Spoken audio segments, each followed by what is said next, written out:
In the darkness, the boat was hard to pick out. But there were 300 people on board without any cover.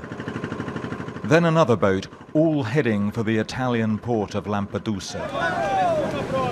This is an African exodus that has followed the Arab Spring. These boats that came in recent days are all from the Libyan capital, Tripoli. For the 30-hour crossing, the migrants had been packed in tight. Amongst them, very small children, a mark of the desperation that had driven these boat people to flee for Europe. Many of them said they were escaping the conflict. Why did you leave Libya? Because I leave Libya because of the fights. They are fighting each other.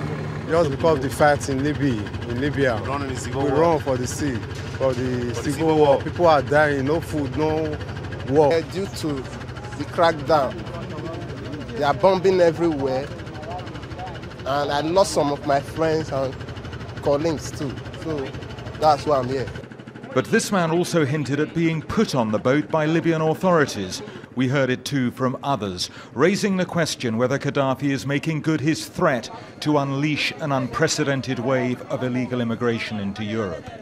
But it is an exhausting and dangerous crossing. This woman was heavily pregnant. This is the fifth boat to arrive here in Lampedusa in the past 24 hours.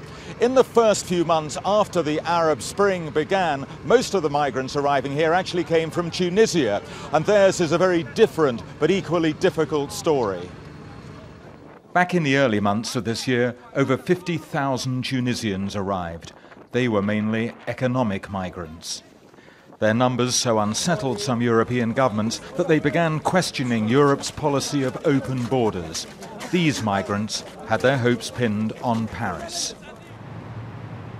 We caught up with some of them on a piece of wasteland in the French capital. Many were living rough. All of them told me they wanted to return to Tunisia. This man said without papers it was impossible to find work. Many had paid smugglers to come to Europe, but can't now find the money to leave.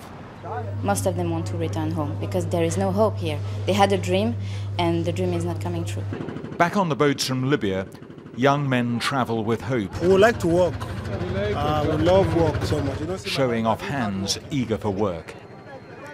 But Europe, with 24 million people out of work, can be a hard place to invest your dreams.